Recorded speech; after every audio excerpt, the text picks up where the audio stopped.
Hello hi ನಮಸ್ಕಾರ ಎಲ್ರಿಗೂ welcome back to my YouTube channel. ಇನ್ನೂ ನನ್ನ ಚಾನಲನ್ನು ಸಬ್ಸ್ಕ್ರೈಬ್ ಮಾಡಿಲ್ಲ ಅಂದರೆ ಪ್ಲೀಸ್ ಸಬ್ಸ್ಕ್ರೈಬ್ ಮಾಡಿ.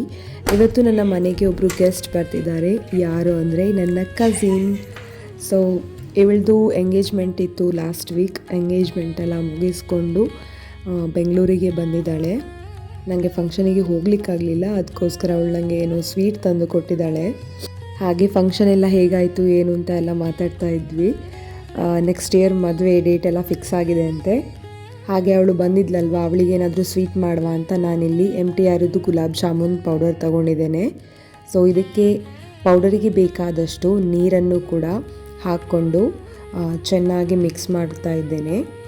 ನಾನಿಲ್ಲಿ ಆದಷ್ಟು ಮೆದುವಾಗಿಯೇ ಮಿಕ್ಸ್ ಮಾಡ್ಕೊಳ್ತೇನೆ, ಅಂದರೆ ನನಗೆ ನೆಕ್ಸ್ಟ್ ಉಂಡೆ ಕಟ್ಟಲಿಕ್ಕೆ ಕೂಡ ಸುಲಭ ಆಗ್ತದೆ ಅಂತ. ತುಂಬ ಗಟ್ಟಿಯಾಗಿ ಮಾಡಿದರೆ ಒಳಗಡೆಯಿಂದ ಕೂಡ ಬೇಯೋದಿಲ್ಲ, ಅದಕ್ಕೋಸ್ಕರ ತುಂಬ ಸಾಫ್ಟಾಗಿಯೇ ಮಿಕ್ಸ್ ಮಾಡ್ಕೊಂಡಿದ್ದೇನೆ.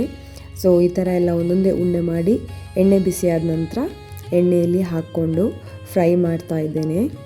ನೀಟಾಗಿ ಒಂದೇ ಬಣ್ಣಕ್ಕೆ ಎಲ್ಲವೂ ಬರಬೇಕು. ಆಮೇಲೆ ಲೋ ಫ್ಲೇಮಲ್ಲಿ ನಾನು ಫ್ರೈ ಮಾಡ್ಕೊಳ್ತೇನೆ, ಇಲ್ಲಾಂದರೆ ಹೊರಗಡೆಯಿಂದ ಮಾತ್ರ ರೋಸ್ಟ್ ಆಗಿರ್ತದೆ, ಒಳಗಡೆಯಿಂದ ಫುಲ್ ಹಾಗೆ ಗಟ್ಟಿ ಉಂಡೆಗಳಾಗಿ ಇರ್ತದೆ. ಇಲ್ಲಿ ನಾನು ಆದಷ್ಟು ಲೋ ಫ್ಲೇಮಲ್ಲಿ ಇಟ್ಕೊಂಡು ಕಾಯಿಸ್ತಾ ಇದ್ದೇನೆ. ಅದಾದ ನಂತರ ಆಲ್ರೆಡಿ ಸಕ್ಕರೆ ಪಾಕವನ್ನು ಮಾಡಿಟ್ಟಿದ್ದೆ ಅಲ್ವಾ, ಅದಕ್ಕೆ ಹಾಕ್ಕೊಳ್ತಾ ಇದ್ದೇನೆ.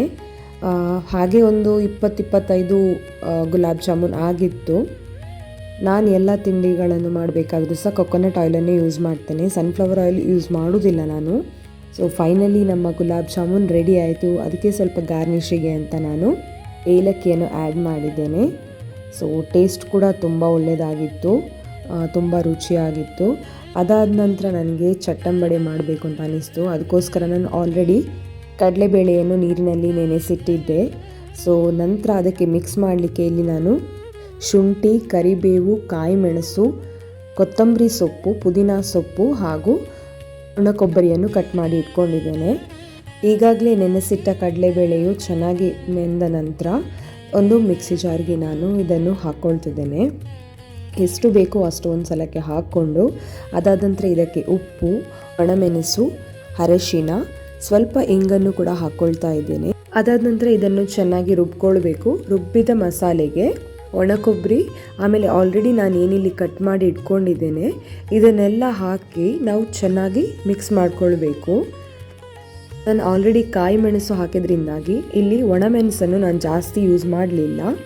ಅದಾದ ನಂತರ ನಾನೇ ಮನೆಯಲ್ಲಿ ರೆಡಿ ಮಾಡಿರುವಂತಹ ಕೊತ್ತಂಬರಿ, ಓಂಕಾಳು, ಜೀರಿಗೆ, ಮೆಂತೆ ಹಾಗೂ ಸೋಂಪು ಇಷ್ಟನ್ನೆಲ್ಲ ಮಿಕ್ಸ್ ಮಾಡಿ ಹುರಿದು ನಾನೊಂದು ಪೌಡರ್ ರೆಡಿ ಮಾಡಿ ಇಟ್ಕೊಂಡಿರ್ತೇನೆ.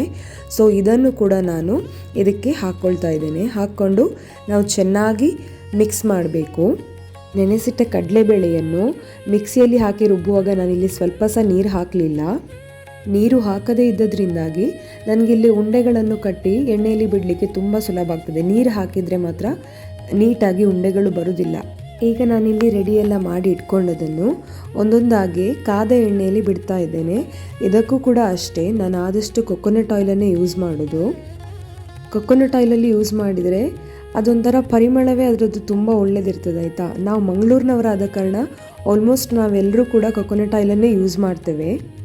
ಸೊ ಇಲ್ಲಿ ಈಗ ನನ್ನ ಚಟ್ಟಂಬಡೆ ರೆಡಿ ಆಗಿದೆ. ಇದನ್ನು ನನ್ನ ಕಸಿನಿಗೆ ಕೊಡ್ತೇನೆ. ಸೊ ಅವ್ರು ಟೇಸ್ಟ್ ಮಾಡಿ ಹೇಗಿದೆ ಅಂತ ಹೇಳ್ತಾರೆ. ತಗೊಳ್ಳಿ ಮೇಡಮ್, ತಿಂದು ಟೇಸ್ಟ್ ನೋಡಿ ಹೇಳಿ ಹೇಗಾಗಿದೆ ಅಂತ.